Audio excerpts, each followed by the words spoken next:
Method of Purifying the Mind by Luang Pu Tet Desaraṅsī, September 25th, 1984. You should set your intention firmly. The expressions set the heart firmly and set the mind firmly are different. The mind is bound to waver. That's its nature. The heart must be steady. The mind wavers, but the heart does not waver. Once you reach the heart that does not waver, all emotions and everything in the environment that strikes you, things that constantly make the mind waver, will no longer disturb you. As long as it is disturbed, you don't see the heart itself.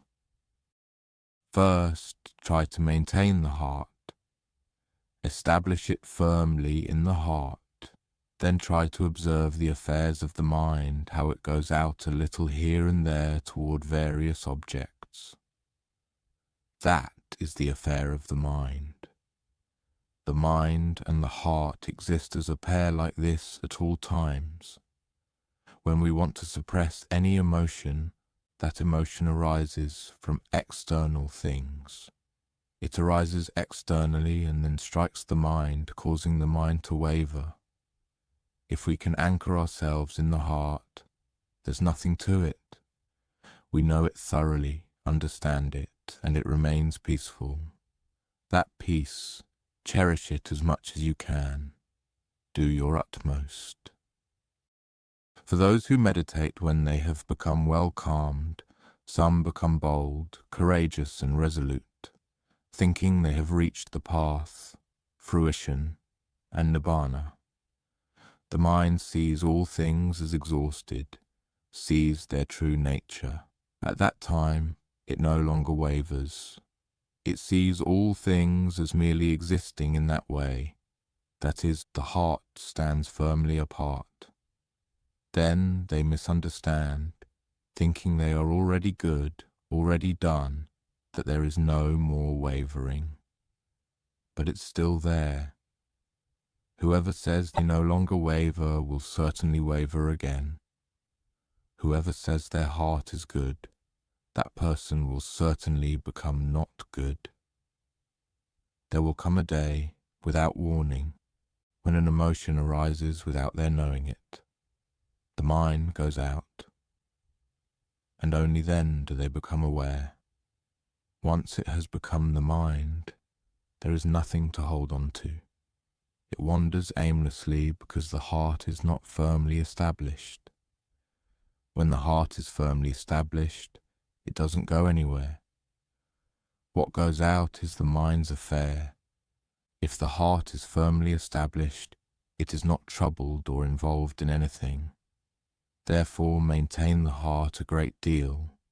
Whatever you do, whatever you think, everything involves the mind.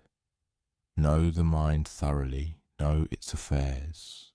Sometimes we know thoroughly, but when something strikes, we don't recognize it because we don't truly know it. Then we follow the mind's natural disposition. If you know everything thoroughly, the heart stands firmly in place and does not waver along with it. Train until you are skilled. You don't need to contemplate anything else far beyond this. Just contemplate the matter of mind and heart. That will suffice. Minor, trivial details are another thing entirely. Even if they arise, small things, you still have to contemplate them. To know that matter, there is another aspect. For example, when various emotions arise, they arise from the mind. They arise at the mind. Whatever emotion arises, it arises at the mind. Is that emotion appropriate or not? Should it be purified or left alone? What should be purified is defilement, the cause of turmoil and distress. That should be purified. By setting the intention straight, you purify the defilement, and the mind disappears. But after purifying it once and it disappears, that is not yet enough. You must go on to purify the mind itself. the mind thinks and scatters toward various emotions. For instance, anger arises, conceit and views arise. They arise at the mind, not at the heart. The heart has nothing. It is neutral, remaining neutral as its normal state. It is the heart. Views arise from the mind, conceit also arises from the mind. Greed, anger, delusion arise from the mind. Discontent, elation, all arise from the mind. That is what you must know and understand thoroughly. From what cause does it arise? That's when aversion arises. Track it with full understanding. Contemplate until you know and understand completely, until it exhausts its bounds and its story. Then it will settle down and come into the heart. Let it rest for a while, staying at that stage. Conceit, that is, hardness and self-importance. Views, that is, opinions. When they arise, what is there? When conceit and views take hold of you, you don't see things universally. If they take hold, you become rigid. If you see universally, you are not rigid. That is, you see the condition of every person, that everyone exists that way all the same. We and others are alike. Conduct, practice, living, all must proceed together. Views and conceit exist everywhere because you can't forbid them. To calm the mind, that is, to reach the heart, that is knowing the matter once. Later, when it arises again, it's the same old thing. You must contemplate it repeatedly, over and over, until finally you know it through and through.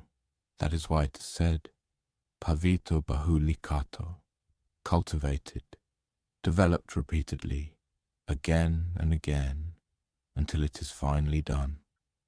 Therefore the Buddha, when he attained enlightenment to the path, fruition and nibbana, reaching the highest, was said to have contemplated thoroughly, completely understanding everything.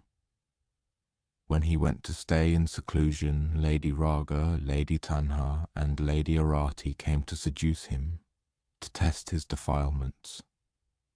He already knew. Why could they still seduce him? Because he possessed sharp, keen wisdom. He contemplated and purified down to the point that Lady Raga, Lady Tanha, and Lady Arati became old, decrepit, broken down, and disappeared entirely. We are not yet at that point. Therefore, whoever thinks they are already done, that is not yet done. Whoever thinks they are already good, that is not yet good. If you think you are good, that is called conceit arising, as when Venerable Sariputta taught Venerable Moggallana. Venerable Moggallana said that he considered himself to possess psychic powers and marvels. That is called conceit. It arises from attaining special, extraordinary states. If he considered himself to know everything thoroughly, that is views. He was told to abandon those views and that conceit. Then he would live happily. Consider this.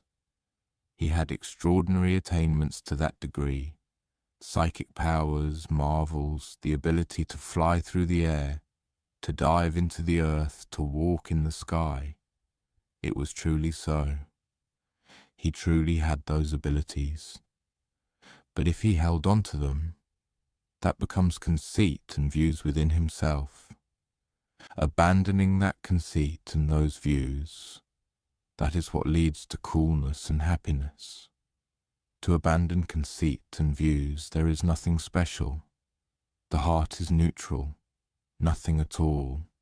You must reach the true state of neutrality. Can that neutrality really remain neutral for long? The heart, as long as it is not yet thorough and fully knowing, must contemplate and purify at this very mind, constantly reaching the heart, repeatedly until you become skilled. Then it becomes fluent. That is our happiness. End of Dhamma talk.